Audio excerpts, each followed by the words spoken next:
I'm Sam Roberts, and welcome to In the Notsam Studio, our conversation series here on the Notsam YouTube channel. While you're here, do me a favor and hit like on this video if you like it. Subscribe to the channel and hit that bell if you want to get notified every time we put new content up here on Notsam.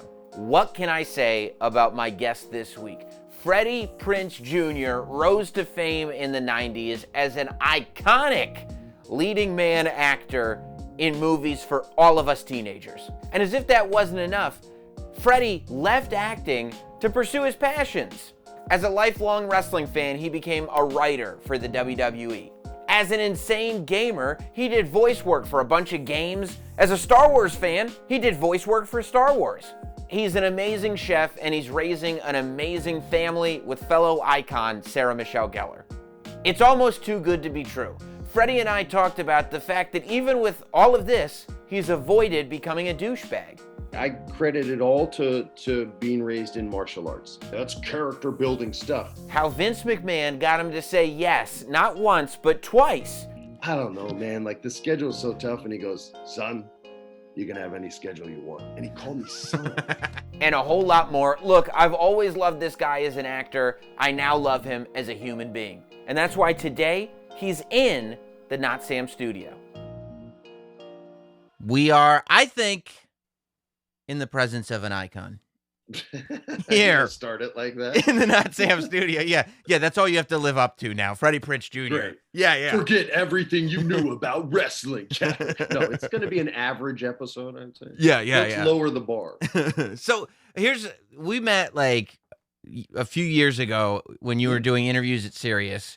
And I'm sure you didn't know me at all. I knew you from, what I knew of you in movies and stuff like that. And I knew that you had worked in WWE.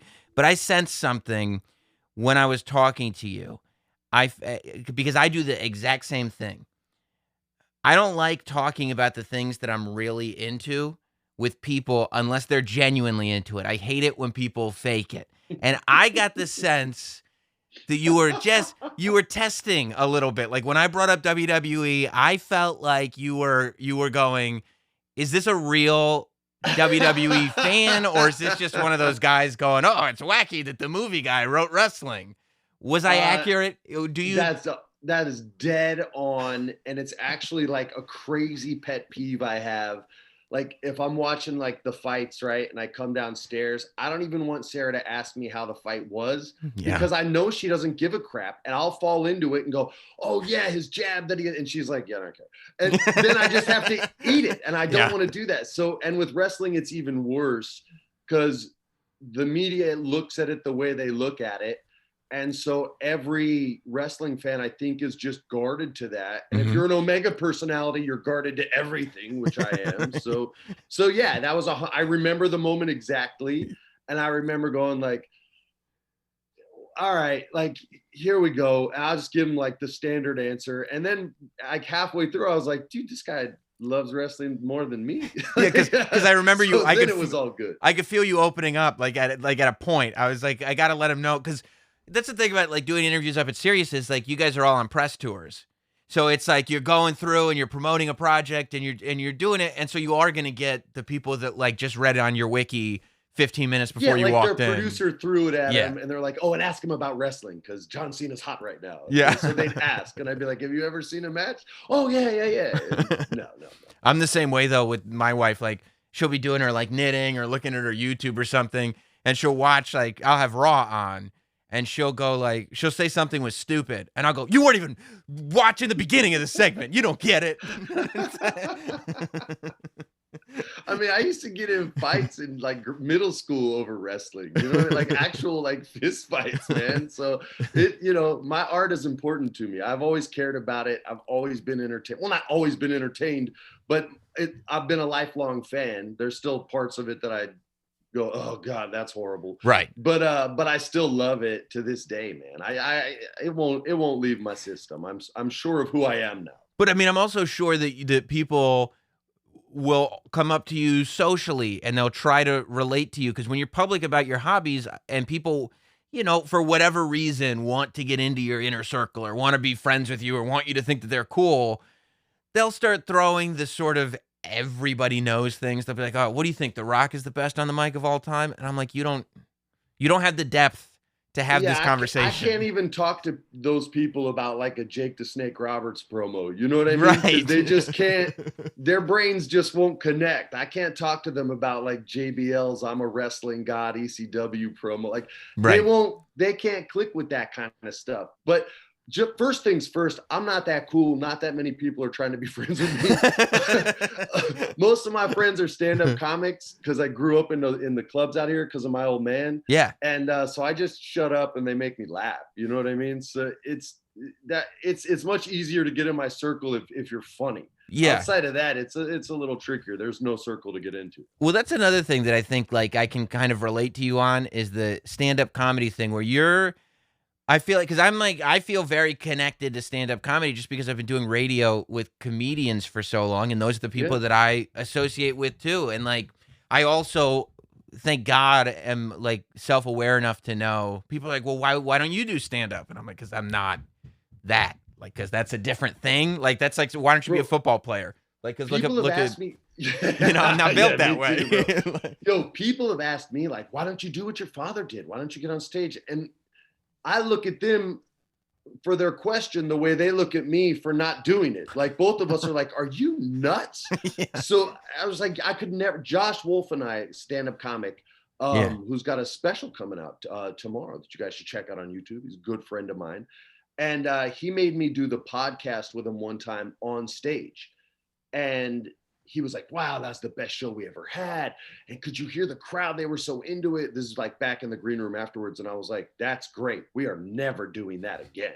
Like, that is not my space. I don't belong on the same wood that my father's feet stepped on. I made my own path and laid down the wood myself. And I walked on that one and it worked out way better, man. Yeah. It is. And I mean, it goes back to wrestling. I was literally just having a conversation with Charlotte where I was like, you get to this place where because your name is Charlotte Flair, like you think as much as Charlotte Flair has accomplished, you think like, okay, I've gotten over that hurdle. Like now I just stand on my own. I'm Charlotte Flair. And it's like, she agreed, like she comes to this realization, like that will never happen. Like she can accomplish everything. And it's still just because Rick is Rick. And like, you know, your dad is your dad. I had this same conversation with Charlotte years ago. And we discussed what it's like when you're sort of a statue built to honor that which walked before you. Right. And what that feels like. That lack of identity, that lack of independence, that, you know, that lack of everything, right? Like you simply, no one can do the same thing twice. No two different individuals can ever accomplish the same thing the same way. It's never happened. It never will. But the expectation for some reason has always been that or surpass. Now, in my case, I surpassed my father. But the challenges and the speed bumps there, it's crazy, man. You feel like you're chasing ghosts. You feel like you're not sure if the goals you're setting are goals that you set for yourself or if they were just sort of in place. And do I believe in them? Because I feel like I believed in them more last month and this month I don't. So are they even mine? Like it's, especially in your 20s, it's just it just screws your mind completely. And then I think if you're fortunate enough to have the right circle around you, which I did, I just had a bunch of old school guys that all kind of raised me as their son. Because most of them had daughters, and they were all old school karate guys like Bob Wall, Chuck Norris. He had sons. Gene LaBelle, Pat Johnson, the referee with the Tom Selleck mustache in the original Karate Kid. That's the guy that taught me how to wheel kick.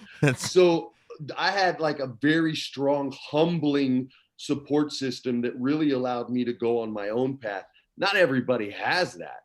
So for second gen wrestlers, for them to get over in any way, shape, or form, I'm like, that's amazing. To get over as much as Charlotte did, is next level. Like that's just it doesn't happen. Yeah, it really does. Like, and yeah, I mean, you think about how people go like, oh, because of her name, but you think about how much I think more over Charlotte would be if she wasn't named Flair. Like if my gosh, it's literally walk across this tightrope and we're pulling the net out from under you too. That's what the legacy wrestlers have to deal with. Yeah. And it's crazy pressure. And you've seen it break people. I don't want to talk about people it's broken because they've gone through enough. But to see someone not survive but thrive It's amazing. and embrace it, that's next level maturity out of her, man. I can talk about Charlotte Flair all day. I love her. I think she's great. I do too. I think she's great. But I also think that you have to have that thing in you where you are kind of like somebody that can accomplish things regardless, because the fact that you're in comedy clubs when you're a kid, you could have gone into stand-up in a very lazy way, meaning you probably couldn't have been the greatest stand-up of all time, but you could have gone in and just coasted off your name on stage, go on the road. Like, if you didn't have a motivation to be particularly successful, you could have coasted, and it seems like because people loved your dad so much, they would have been like, yeah, we'll give him stage time though. It's Freddie's kid. We'll put him up on stage. Maybe. I will say this though. Stand-up comedy tells you the truth quicker than any other art form. So if you suck, it's not that they're booing your joke. They're booing you. If you don't like a movie I did, I had 9 months before it came out to decide how I felt about it, right? Mm-hmm. So your feelings, if I didn't like it and you loved it, it doesn't make me feel any better. If I loved it and you hated it, it doesn't make me feel any worse. A stand-up comic or a pro wrestler, and when they were allowed to have people in the stands, Mm-hmm. that reaction is instant and brutally honest. So I don't know if I would have had as long a chance in comedy, Right, as if my father was in something else. That would have ended real quick if I didn't have the goods. But I was just, look, I got raised by a bunch of weirdos, man. So I grew up quick. I was 12 years old hanging out in the Improv by myself. crazy. When I had to go to the bathroom, Bud would take me in, get all the actors in the 80s that were doing cocaine out of the bathroom so little Freddie could go pee. You know what I mean? So it was a trip. I mean, I used to bring journals in there and I would write down the comics' jokes as fast as I could. And at 12, 13, 14, 15 years old, I mean, I have stacks of them. I would write down the audience's reaction with stars, with a rating system. It's your Meltzer system. I'm telling you, I even gave one. I was telling the story to Chris Titus, the stand-up comic. Yeah, I know. And I was like, man, I used to go in the club when you had your show on Fox with Stacy Keach, and you were doing stuff from there that was translating to the show. And I actually wrote it down. He was like, wait, what? I go, yeah, I wrote down all your jokes in this journal. He was like, give me that journal. And it was like a 14-year-old kid handing over his high school, whatever, his high school thesis. You don't have a thesis in high school, but it was like handing it over to your idol and saying, look, this is what you did for me. It was great. I loved it. So how do you get through life without becoming a douchebag, right? Because I feel like you have the ingredients, right, to become a douchebag. Yeah. You've already, like, with the name and with the fact that you've got so many kind of cool and established people, but most importantly, cool people that are taking care of you, right? That could turn a kid into a douchebag by itself. Just having Chuck Norris have your back when you're a kid can form you into an entitled douchebag. Then after all of this, you do make your own career and you go on a run in the 90s, like in the late 90s. Like, that's when I was in high school, and that's why I said icon, because like nobody for that gen, they give me a lot of love. Yeah, dude, I mean, a lot of love. Nobody had a run like you had a run. I mean, She's All That. I'm going through summer, catch everything. Like, I appreciate that love, but that could make you a douchebag in and of itself. So how do you escape the traps of not believing your own hype and not believing the hype of the people that are around you and just not walking through life thinking that you're better than people because you're not? So it's a long-winded story and you can shut me up whenever you want, but I credit it all to being raised in martial arts. The discipline that it taught me, the patience that it taught me, and the daily humility that you receive is, they say that's character building stuff. There was never an opportunity for me to get cocky because I was humbled so many. Like, I won a big karate tournament in the 80s out here in California. And I was living in New Mexico at the time. My godfather threw me into it. He said, you're going to work these kids. They have no hand skills. You're going to get inside their kid and you're just going to kill them. And he was right. Everything he would tell, is Bob Wall is my godfather. That's the guy Bruce used to beat up with the scar down his eye. Right. And like, he's legit. And he taught my father. He taught all the old school Hollywood tough guys like Steve McQueen, James Gray, taught him how to fight. Right. And so he was going to be damned if he was going to let anything bad happen to my father, because a lot of these guys blame themselves, which they should not have, for my father's early demise, right? But my father was a drug addict. He played with guns, put a gun to his head, pulled the trigger, and that's a wrap. So that has nothing to do with those men not getting him off drugs. It was the 70s and people just didn't have the knowledge that they have now. But because of that guilt, I became the beneficiary. And I know how blessed I am, because those men let me know all the time. And so I win this tournament and I think I'm hot stuff. And he goes, oh yeah, you think you're good? Huh? I go, yeah, man, that jab, it's all about that jab. I think I was like 14 or 15. And we were in Tarzana, California, and they don't live there anymore. So I can say this, on Ventura and Donna. And it was my godfather's house, another house, and Chuck's house, or Chuck Norris's house. Yeah. And so we walked down there. And he goes, you're going to spar with Chuck. I want you to show him that jab, show him how good it is. I'm like, oh, man, I'm going to show him what's going on. And I'm like thinking I'm going to do something, right? But, you're a teenager. You're stupid. Right. So not that you guys are stupid, just me. So we go there and he has this awesome like dojo in the backyard. It's so sick, right? And I get to go in. I never was allowed in there. And they would always go in there and do tough guy stuff. And so they let me in there and I'm throwing my jab, pop. I had a real good jab. It's like a boxer's jab, right? And I'm a left-handed guy, so I would fight orthodox. So my left hand was quick. And so I throw it out, but it's not that quick. And I throw it out again, and he just throws a wheel kick to my ribs that he's trying to pull. He's not trying to hurt me, but he's Chuck Norris. Yeah. So his bones are thicker than the rest of ours. And he broke my floating rib, that bottom weird rib. And I dropped to the ground, and my godfather's laughing, because he thinks I got the wind knocked out of me, but I have a broken rib. And he finally realizes I'm kind of hurt, takes me home. And my godmother, his wife, who's 5'1", this tiny little Italian lady, but she runs him. Like, just, he'll kick my ass for saying that, even though he's an old man. But she does, man. Like, she takes no crap from anyone. And she's like, what did you do to Freddie? And he's telling her the story. She's like, oh my God, we can't send him home. Kathy's going to shoot you. My mom, Kathy, had a gun. She would have shot him. My mom. So this isn't. We're not going to figure a speech here. Like no, she was like legit scared. My mom was crazy. And this was the 80s. So they let me stay. They called my mom, lied to my mom, said we love having Freddie out. Will you please let him stay the whole summer? And my mom said, yeah. So I got to recover in SoCal, and they just begged me not to tell her. And I didn't tell her I was a grown up. What did you? So yeah, once you're a grown up, you're like, Mom, you remember that summer? My rib was broken. Like I literally, I was like, Lillian was afraid you'd shoot him. She's like, oh, I would have shot him with a shotgun.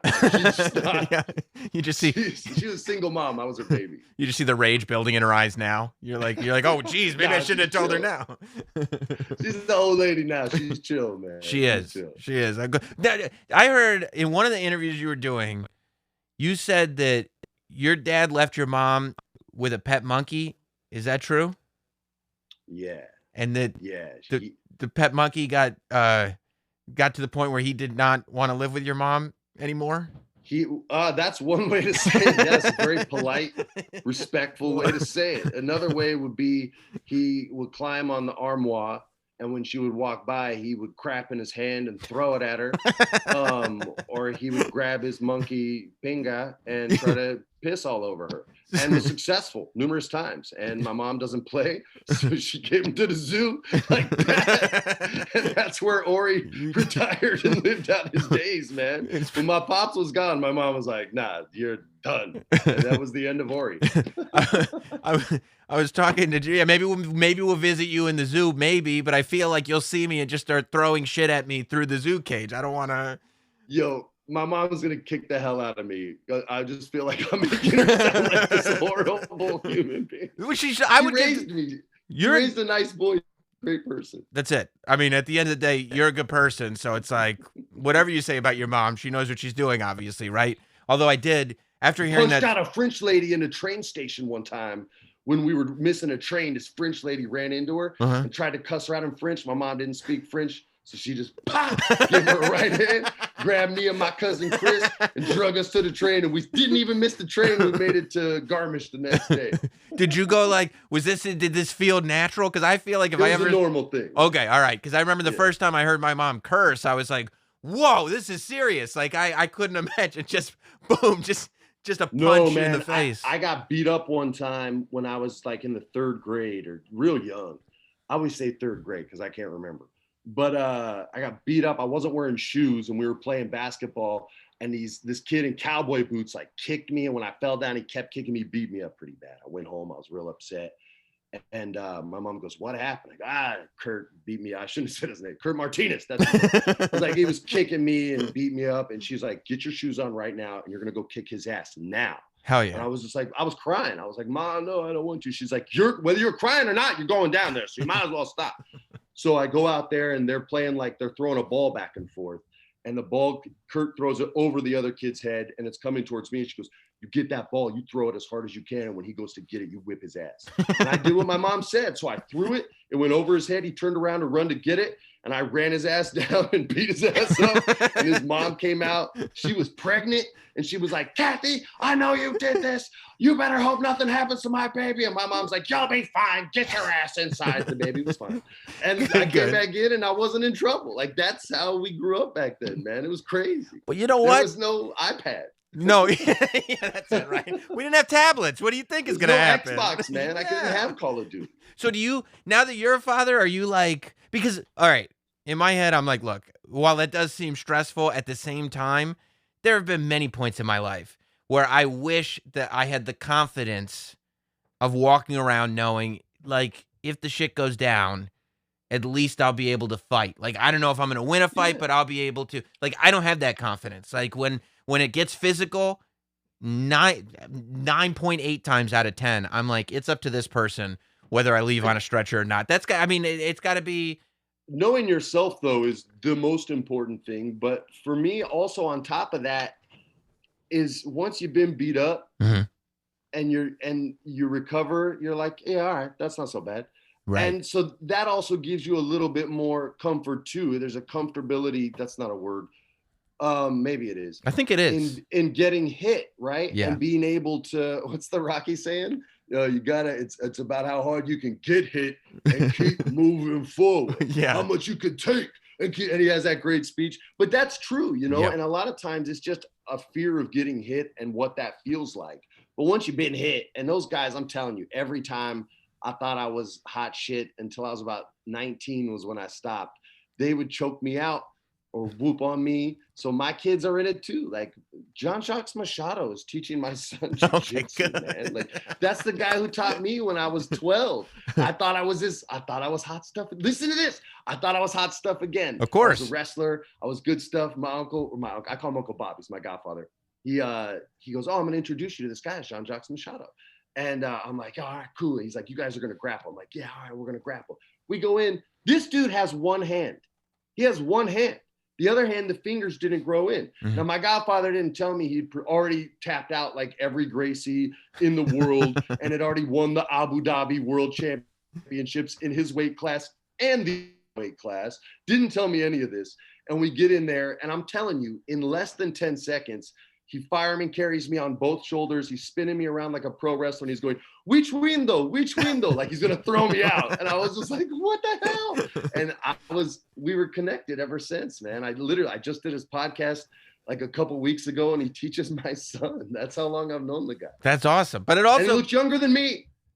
That's amazing. Wow. Yeah. I mean, look, he obviously keeps himself in shape. I mean, it's amazing. It's amazing. You know, I feel like that philosophy, it's not, you know, like I feel like metaphorically, I have that where I can like, you hit me. I'm just going to keep coming. I'm just going to keep coming. I'm just going to keep coming. But it's the physical. It's like, but if somebody is actually. You, not to blow smoke up your ass, you chose a career where all you're going to take are hits. So if you're not emotionally tough, you get buried before you even have a chance to succeed. True. So what you pulled off is a testament to a mental fortitude, because I may have not have known about you when we first met, but I've been well educated in the past, and I see you take hits even as a success, and you can steamroll through them. So that's a testament to your shit too. Well, sorry for cursing. You can curse all you want. I appreciate that. I appreciate you saying that. Did you like? Is there anything that you've gone into that you haven't had that like attitude? Like it feels like most stories start with like, I thought I was the man. I was going in there like I thought. Like when you start like acting, like when you start getting those lead roles. Like it's one thing to have a part. It's one thing to be on a commercial or a TV show. It's another thing to be like, no, this is your movie. You're gonna be on the poster, and it's gonna live and die by your face. Like. No, never. It was so beat into me. I've had multiple directors come up and tell me on jobs, "Hey man, you're the 400-pound gorilla. If you need something," and I was always like, "What does that even mean?" Like, it was just never like my wife and I when we met, we were just friends, and she couldn't drive because she was from New York, so I would drive her to the gym on my way to go surfing, and she was saying, "Oh, you could just ask for this, ask for that." And she's like, the worst they can say is no. And I was like, God, I would never ask for anything. Like, I was such a different kind of cat based on how I was raised. I ended up marrying this girl and I gave her some of the, hey, don't ask for so much. And she gave me some of the, hey, don't always say yes. You got to say no. So we were a good match for one another. But yeah, I was the opposite to my detriment, some people would say, where I rejected my own instincts and took notes that maybe I shouldn't have taken. And I was like, wait, I thought that was my job, So I went in the opposite direction of that, but it was also because I enjoyed coaching. I enjoyed, when I went into wrestling, bro, I know how to write, okay? But I didn't know every single person in the room, okay? And there were writers in there that I did not respect, whose work was not up to what I would say should be on television. But even those people knew 1,000 times more wrestling than I knew. So I learned from everybody, and all their smart stuff I took, and all their dumb stuff I did my best to keep out. Sometimes it gets in at a higher level, but that's just the way the game works. Yeah, I also think that you getting in, when you got into WWE, it was still that tail end of outsiders, insiders. You know what I mean? It was not like and now. We were battling through a G to PG era as well with the stockholder pressure. So it was a very tricky time, and we struggled to get certain storylines over because of that. Like the Jeff Hardy stuff was very difficult to get over what he was going through, because we were literally almost regulated to a G rating there for the time I was there. It was real hard, man. Vince, there's times where he's just like, yo, bring it on, and he'll take every bullet that the network or stockholders want to shoot, and he's RoboCop, so it don't matter. Right. He's just in the parking lot, just pow, pow, yeah. Pow, pow, pow, talk pow, about pow. taking hits. I mean, talk about taking hits. I'm like, yo, we're gonna actually get to tell this story, and he just comes, and the armor doesn't even have like a single mark on it. He's like, you're damn right, and he's like, ah. So but those were fights that he had to pick. It was a tricky time. Now it seems like they have a lot more latitude. I don't know anyone working there right now in the writer's room outside of like Freebird, but I don't know if he's even there anymore. But it feels like they have more latitude. I mean, they got pentagrams and blood vomit, dude, so they got to have a little more room. I saw that pentagram on Raw, and I was like, do the people know what a pentagram is? Like, that's a legit, because usually, like, I'm so used to seeing, like, like when the Undertaker, he would never have a cross. It would be a symbol. He's going to put Steve Austin that was up. cross-like. Yeah, it was a T, but there was cross adjacent. Yeah, that's it. But no, it's not a cross. It's not a crucifixion. It's an attachment. Symbol of the Undertaker. Yeah, he's a T and Taker. Yeah, come on. Come on. And so when I saw, I was like, wait. That's a pentagram. That's a straight up legit pentagram. And I was like, I mean, I love that stuff. Like, I love when you go that hardcore, though. You have to have a talent whose acting chops are at a high level. And Bliss may be top 3 out of the whole roster, male or female, as far as the range she's capable of doing on the mic, on segments. Acting is what I'm talking about right now. Yeah. She could be top 3 in the whole company. So that's how I think they're able to pull that off. Otherwise, I think it comes off super goofy, and people would dump on it right away, but she pulls it off. And they've done some crazy stuff for her, and she's still managed to pull it off. Yeah. I mean, stuff that shouldn't work. Like, stuff that on paper doesn't, like, you read it and you're like, I don't think, but it's like, but Alexa Bliss can pull it off. That's a great point that you just said. A lot of times people I think, give me too much credit for some of the writing stuff I do. And I try to correct them in a respectful way by saying thanks, but you got to understand, I read some promos that were written that I thought were the worst thing I've ever seen in my life. And when the talent cut it, I was like, oh my God, like that's better than what I could do. And I've written some promos that I thought were the greatest thing since sliced cheese. And when executed, it was garbage. It is 90% on the talent and 10% on the writer with this. Like, think of it like movies. There's actors that you'll see cut a line and you'll be like, there's no way I can say that line and have anybody hire me ever again. But when they do it, I'm paying $50. I mean, like, what is going on? Half the speeches in Rocky. Like, if anybody other than Stallone is cutting those promos, it's like, it's total cheese. Yeah. It's amazing. But I mean, I think it's also that versatility, right? Like, a lot, even like wrestlers who find a character that they can perform really well. It's rare that you find a performer that can go like, oh, I'll be the mean girl over here. I'll be a babyface over here. I'll be this weird demonic thing over there. Like, it's very rare that you find somebody that can kind of do all of it. I love range, man. You know, Bray's shown a ton of range. Yep.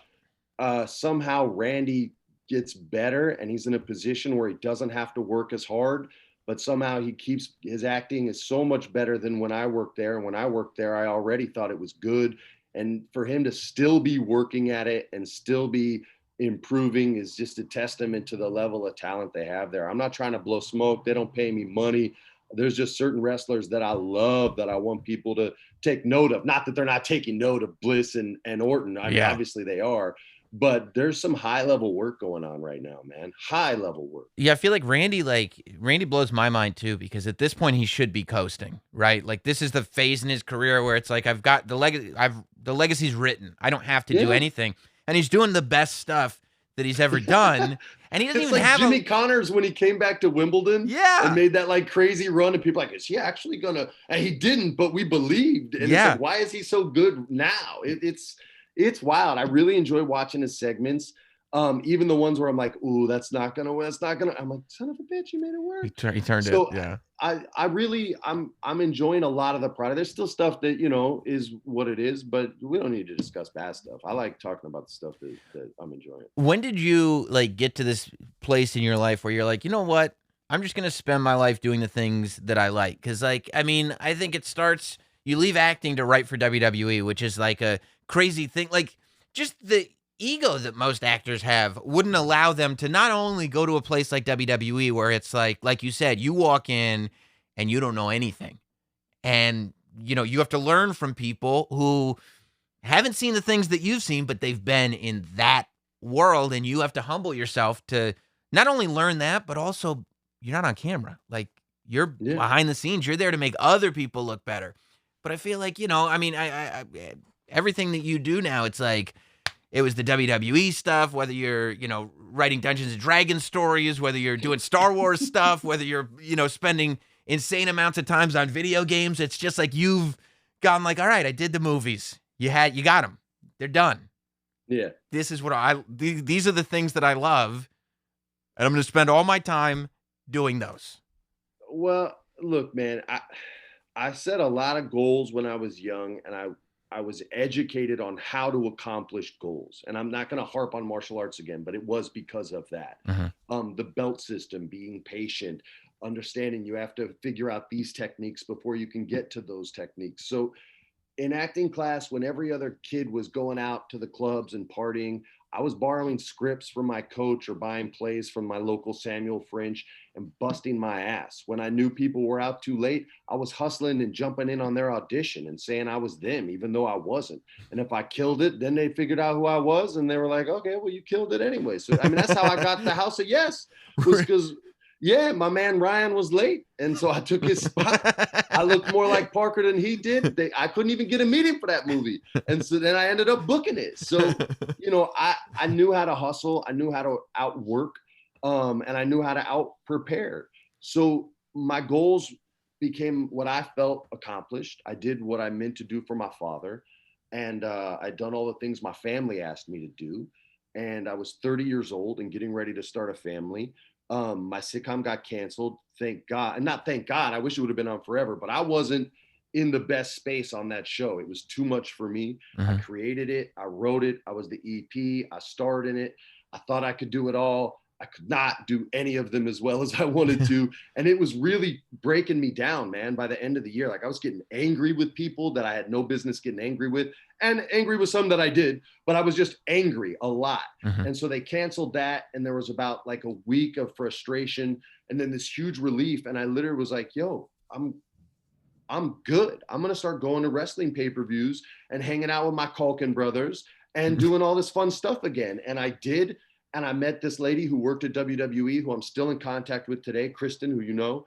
And she was like, yeah, we were talking wrestling, and she's like, you need to talk to Stephanie, and you need to talk to her now. And I was like, all right. And so I had a place in New York, and I went to see Steph.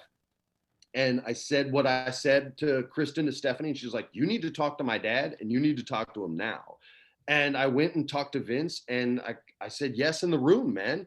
And it was the kind of job, and I've always been like this, where if you give it 100%, you can do some really special stuff, right? Yeah. And so Sarah stayed in LA, I stayed in New York. I took the train every single day to Stamford, Connecticut. I busted my ass. I gave it 100%, and I left when we had a baby. And when I went back the second time, I wasn't able to give 100% by choice, right? I was given about 65%. And I hated myself at the end of every day because I knew how good I could be doing, and I wasn't.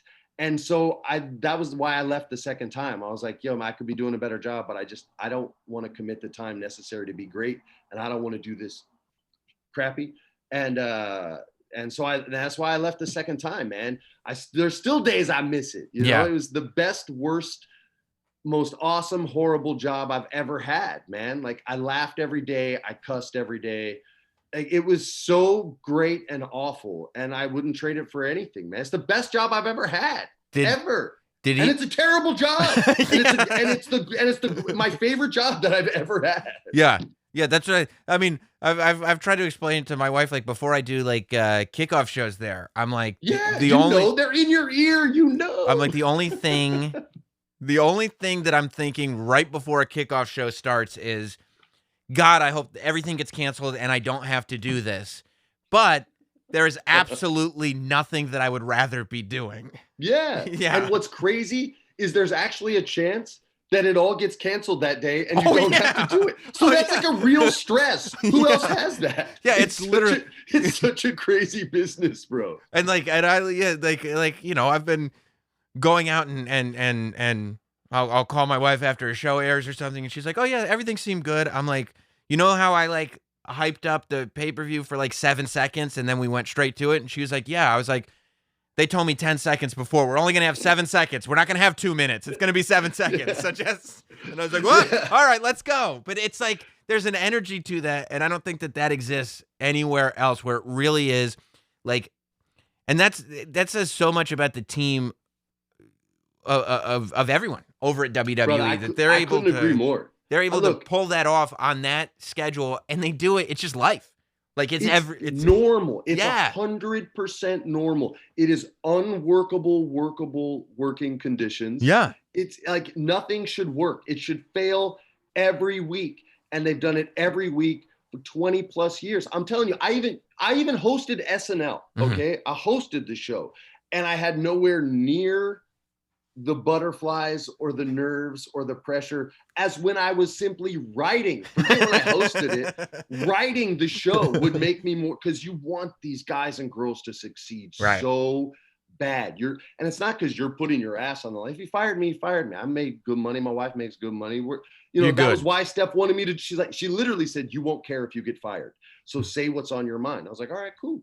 So, when you're sitting there and you're seeing a promo not go the way it's meant to go, and I don't know if I should say this, but I'm on cans, Vince is on cans, you're sitting next to Vince, and you hear this third voice go, "Oh, fuck," whatever it is they say, and you're like, yo, this guy is done. He's done. And it wrecks you, man. And Vince would try to toughen me up. He was real good about that, and try to, reinforce that, hey, it's show business, which word's bigger, and so but it's still difficult, man, because I'm an artist at heart. So it's so difficult for me to separate. And at the same time, you would be so happy and elated if something would explode, right? Yeah. Like we had some promos when I was there that even if I didn't write them, like when they popped, everyone knew like, yo, that person's life just got better. It's not like they want to fight and they get a big fight. No. They're going to get like a pay-per-view, and this could turn into something bigger, and they might have a career and be off the minimum wage salary, not minimum wage, but the minimum salary that they used to pay these guys and girls. They might get to that next bump. So there was a lot of pressure that you didn't need to put on your shoulders that I think I couldn't help but put on my shoulders just because how I was, my DNA. Yeah, because you cared. So did you I would imagine that when you go in and meet with Vince, it's got to be a little easier for you than other people just because you've dealt with larger than life people and alpha people and kind of people on that level before. So it's not this sort of like, whoa, what is this personality type? Like you had seen that before in kind of how you were raised, right? My heroes. I mean, look, man, I met Muhammad Ali when I was a little kid, and he talked trash about my dad popping him in the nose when they were sparring one time. So my mom has the towel still. My dad wiped the blood off and kept the damn towel. That's great. So yeah, that wasn't it, but he's so sick with psychology. Okay. Mm-hmm. I'll put it to you this way. There was no pressure or anything when I met him. He just put me on the hot seat right away. Like he introduces me to Brian Gewirtz, and then shows me the raw script, and he's like, and Freddie's gonna be helping you with this. And I'm like, yo, that's how you're introducing me to this guy, bro. And Brian hated me. Like, he's like, this is your fault. I'm like, bro, this is my first day. I'm like, bro, okay, fine. And we ended up being buddies on there, looking out for one another's ideas. And by the way, like Gewirtz at the time is like head writer of Raw, and he's a genius himself. He's responsible for so many of these promos and characters. The idea that and he had to personally deal with every crazy thing that happened too, right? So this was just another crazy thing. I love Brian. We earned each other's, love and respect. Man. Right. And it took time, but we did. But the second time I went back, and this is how sick Vince is, right? Like he knows I didn't grow up with a father, right? And he's already worked with me once. So he sees the emotional connection I have, right? So I'm just visiting a SummerSlam when they still did it out here in LA. You jerks moved it to the East Coast, punks. But so I was hanging out before the show saying hey to some people, and I see Vince down by the ring, and he's talking with some of the talent there. He's still hands-on, man, a hands-on boss, dude. Anybody could get his time if they needed it. He was perfect about that. And so I go up, I say, hey, busy? And he goes, no, get in here. And so we start talking, and he goes, man, it'd be great if you came back. And I was like, I don't know, man, like the schedule is so tough. And he goes, son, you can have any schedule you want. And he called me son. And that's like you see Superman hit kryptonite, and it's just, he can't fight it. Like it's Superman, he's gonna win, but it's kryptonite, so he's not. And I literally just, my shoulders, I was feeling big, I was working out a lot then, I was young, and everything was like, yeah, okay, we'll figure it out. And I said yes, next to freaking, I didn't even ask my wife. I didn't even talk to my wife, my manager, nobody. Literally, she goes, what's going on? I go, well, he's going to have me come in every other week. And she's like, what? I was like, you have to do acting classes for him. She's like, what? So it was ridiculous. You tell your wife, hey, I'm going to SummerSlam. Like, it'll be a fun night. And she's like, go have fun. This is your thing. Like, enjoy yourself. And you come back like, I'm back on the road. I'm going in every week. I was like Jack coming back with magic beans, right? And she's like, magic freaking beans? We had a cow. Yeah. And then everything was what it was. Yeah. Now that you're away from the magic, her logic is starting to make sense. You're like, oh yeah, why? Yeah. What am I gonna do with these beans? Well, that's why I didn't last so long the second time. Did he know like who you were or your work when you first went in the first time? I wouldn't think so, right? You think Vince McMahon saw She's All That? I guess Scooby freaking dude. He didn't see Scarface with Scott Hall back in the day. He hadn't seen he'd never seen Richard Pryor's stand-up comedy. I had it on the private jet one time. He's like, what the hell are you watching? I'm like, man, this is Richard Pryor live on the Sunset Strip. This is the greatest comic ever. And he goes, well, we're watching Mania. We just turned around and we're on. I'm like, the show we just watched. That's what you're gonna watch. But all right, you gotta love how in it he is, though. I mean, that he's in it. But like, he gives 100%. 100%. And that's what's necessary for any television to get on there. You got to have qualified people giving 100%. And if they're all buying in, you could be on 10 years if you're a regular show, and you can be on 20 plus if you're a wrestling organization that crushes everyone. So they've been able to pull it off a long time, to the point where even when they don't have enough qualified people, there's so much equity that you can have time for them to develop and grow and get better at their craft and learn on the job. Hell, I learned on the job. Bruce Pritchard, who I love to death, was supposed to be my mentor. And we walk up to do this backstage segment, and he goes, all right, so I think you got it. And he just walked away. I'm like, there's no lights, there's no camera. I don't know where talent is. They haven't even gotten the script yet. And basically he's like, figure it out. And I did. Now, I love Bruce. I still text I love Bruce. him too, yeah. But I was like, talk about throwing me to the wolves, broski. Like, it was brutal. But that's probably part of it, right? It's like, if you can't hang like that on day 1, you're not going to be hanging like that on day 15. You're not going to be there. Bro, I had one where I had to hold the camera and a light. Okay. Okay. We had one time where power went out and Vince was like, I don't give a damn, work it out. And so Stephanie McMahon, the vice president of the company, comes down, gets a green pen light, shines it through a scotch glass to get a weird effect on Jeff's face. And I'm holding cue cards and a camera at the same time so we can get the promo before he wins the title for the first time ever.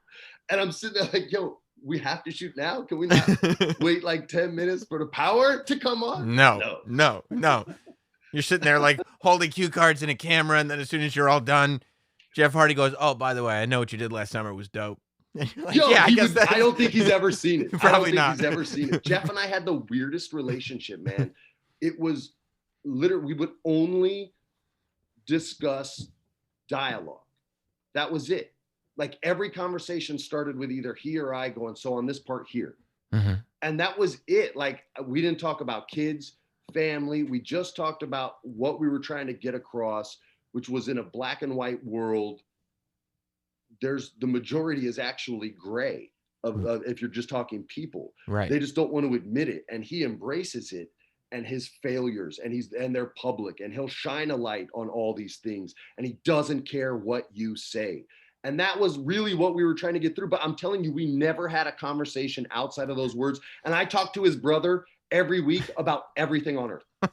Kids, dogs, pets, surfing, boating, hunting, reading, every topic in the world. I've never talked to Jeff about anything but a promo. Well, maybe Matt tells Jeff all the stories, so he doesn't need to talk to you. He's like, I already know everything. But yeah, man, it was a great experience. The stress was awesome stress. You know what I mean? We didn't have competition then. So there wasn't that kind of outside pressure. It was all interior pressure. And I think outside pressure sometimes is good. So I kind of wish we would have had what's going on now. Yeah. Which is, not a ton of pressure, but at least there's some competition there. And it looks like it's going to have time to build. And I think, what is it? Iron sharpens iron, whatever the old saying is. I think that's good. And I think competition makes art evolve. So I hope it works. It makes me happy that you left as a fan. You know what I mean? That you didn't like that you left, like you knew it was time to go because you're having a kid, or it's like, bro, like I'm not putting in what you want me to put in. I'm not putting in what I want to put in. I'm just gonna go home and it was hard, and go back to watching wrestling. That sucks to admit, right? Like, I don't like saying that, but that's the truth, and I think people can relate to that now without having to say it and admit it themselves, right? Like, so hopefully it makes somebody go, oh yeah, I do that with my job. But I still, my kids watch it with me. My daughter loves it. My daughter has loved Bobby Lashley since MVP linked with, like, MVP used to hold my daughter. Okay. We're buddies. Mm-hmm. Like, he stayed at my house in LA when my daughter was like 8 months old, and he was holding my baby girl. Right. So when he came back, Charlotte was like, I'm all in. And anybody who linked with him, she's like, I'm all in. So she's been in love with Bobby. I think she actually has a crush on him. She's 11. I think it's her first crush.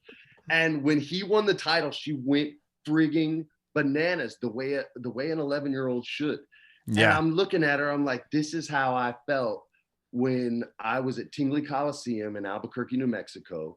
And it was basically, they were doing a battle royal in a rodeo place. That's all we had in New Mexico. And our seats sucked because there's a huge pillar right in front of my seat.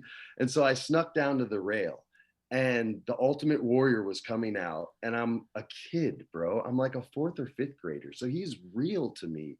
And I see like the bicycle things on his arms and all this, and he runs down, and a security guy grabs me because I don't have a ticket.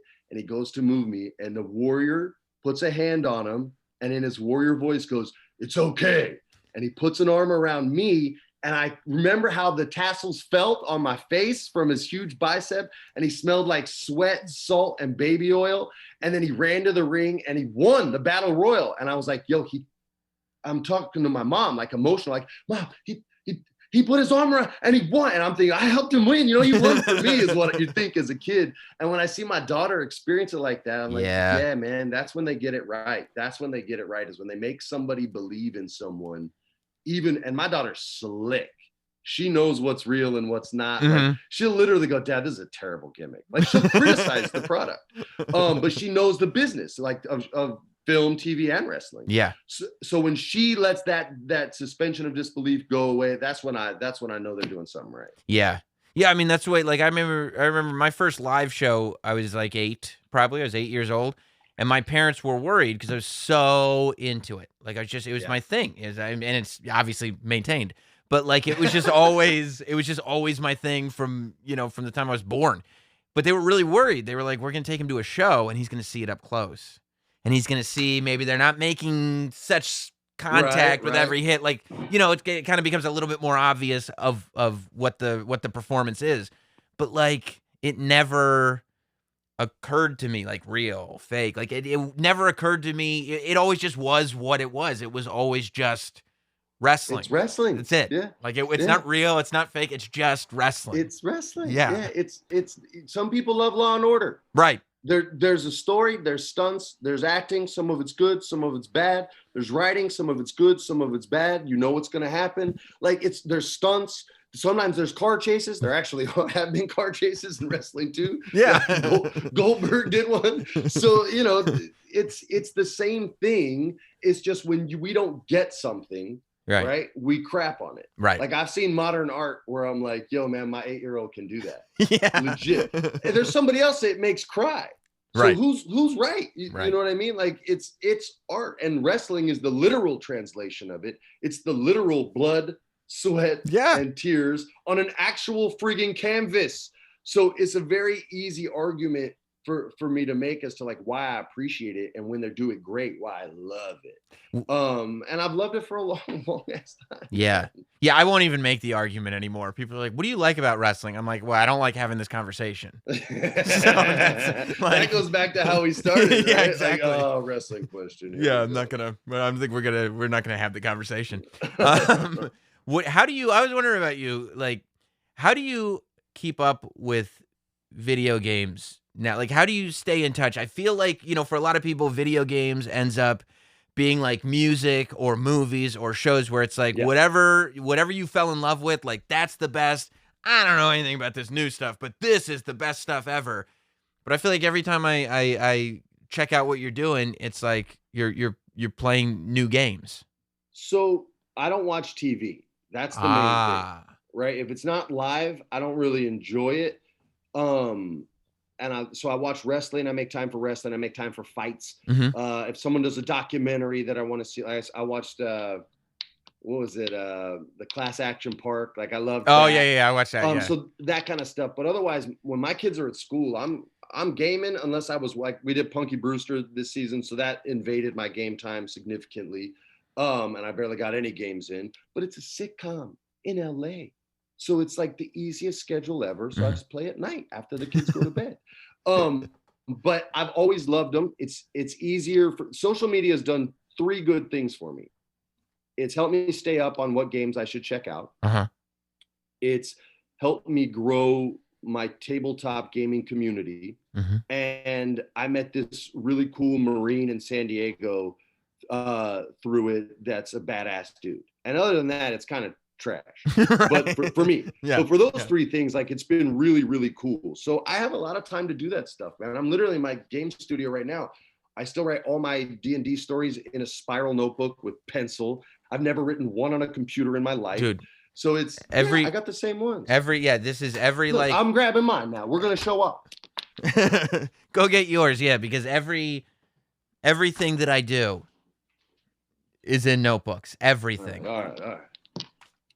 So it's like these are the composition notebooks are the radio show notebooks, and then these like moleskins are like, if I want to remind me of some Freddie Prinze Jr. stuff. Not that I needed a lot to. We're old school. Yeah, I need it written down, like all the stuff that I think of before I do those kickoff shows. It's all in notebooks. Now, and when you get my age, you're gonna have to start taking breaks because the arthritis in the hands is real. It's real. You're gonna have about 10 minutes of solid scribbling, and then you'll be like, "Yo, do I need an ice pack? This is insane." Was it crazy when your kids started going to school? So you had that time, because we're in the thick of it now. We have a 4-year-old and a 2-year-old, and like so when I hear somebody has kids, I'm like, man, I need to get real sneaky if I ever get in front of a video game console right now, because I have my game studio, so I don't play when they're around. Right. Like I play when they're at school. But I'm telling you, dude, having kids is the most humiliating thing that you'll ever do, because once you have to help them with math, they've changed math. That's what I've heard. And they've changed spelling. They don't give you the words anymore. They give you the rules of the words.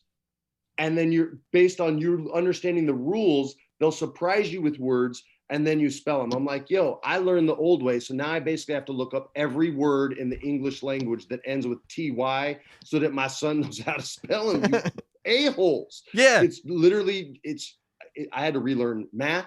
I had to learn algebra all over again. Thank God to the video that taught me FOIL, F-O-I-L, first, outer, inner, last.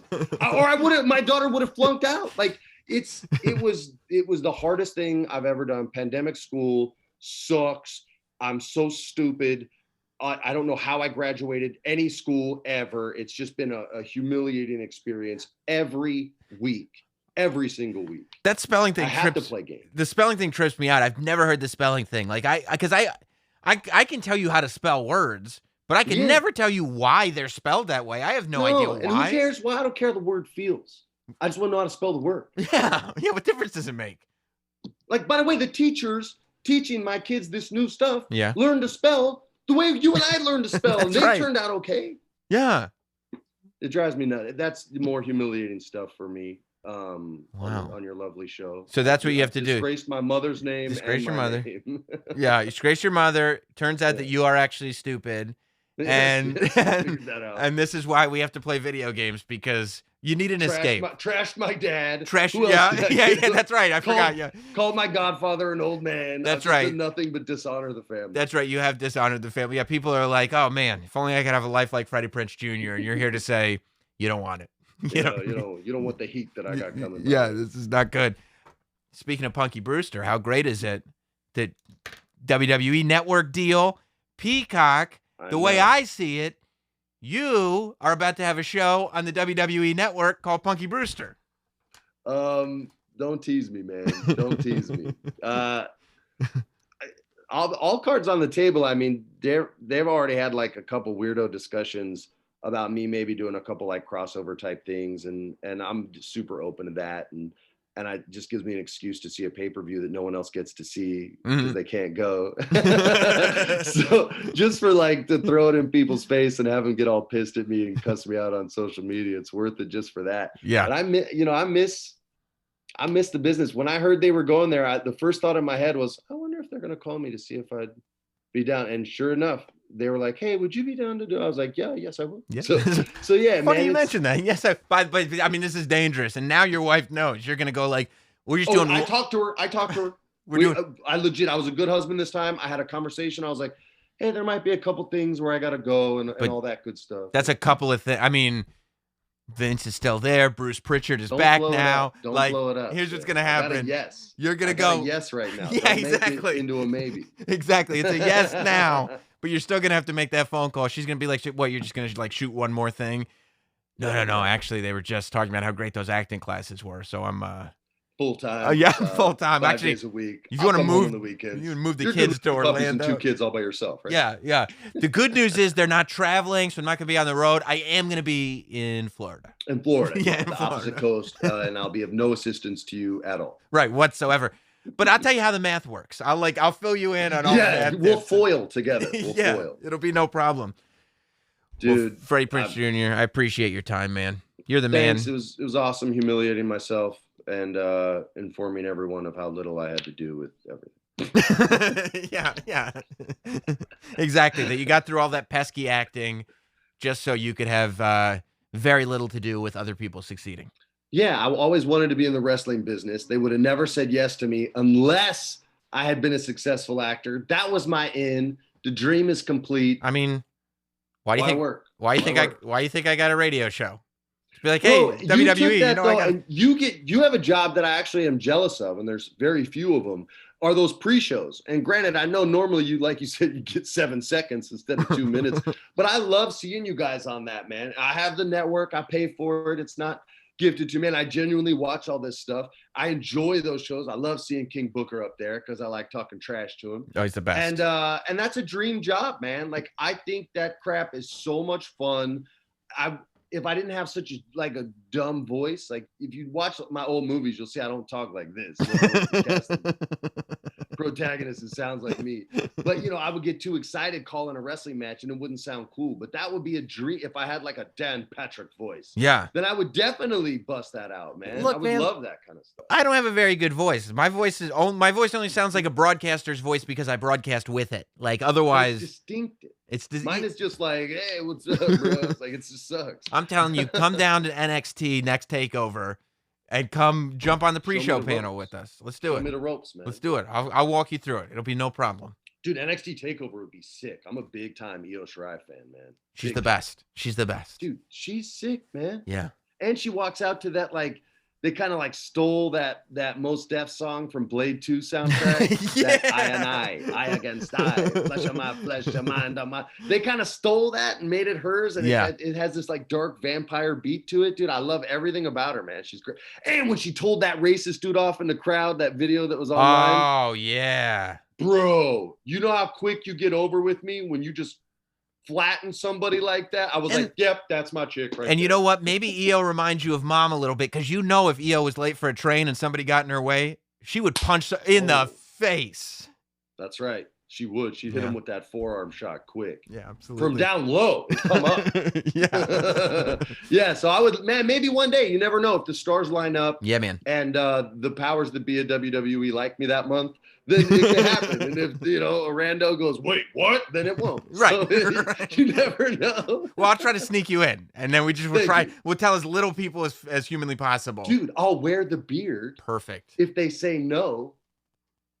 Yeah. Who the hell's recognizing this guy? Here's what we'll do. We'll put the beard on you, and people will be like, who's that? We won't be in the same room at any point. And I'll be like, it's Sam. Sam's in there. That's Sam Roberts. Yeah, or I'm Stan Roberts. Or that's Stan Roberts. I'm just showing him the ropes. He's yeah. I want to follow in my cousin, my famous cousin's footsteps. Is that a role-playing beard? Is that like a Dungeons and Dragons beard? No, this is for my Wild West one that we do, and my character. This is for one of my characters named the Shopkeeper. Good, I love it. I love it. The shopkeeper character. I love your life, man. I'm so happy for you. You're Bro, the best. Next time I'll show you all the luchador masks. I have over 1,000 luchador masks. Some are in-ring worn. Those are the special ones. Some even from active luchadors right now. I have a retired Mil Mascara mask. I have tons of custom ones. I got some for my son. You know what this is? This is Mick Foley's shirt. Is that Foley? From WrestleMania 2000. Dude, this isn't like, pull mine out, it's bigger, bro. That's not even cool. Well, look. Fine, well, Vince McMahon gave me the Andre the Giant hammer. Look, no. Look, we'll do this again soon because I want to see all your luchador masks. All right, cool. Because you're the man. I appreciate it, man.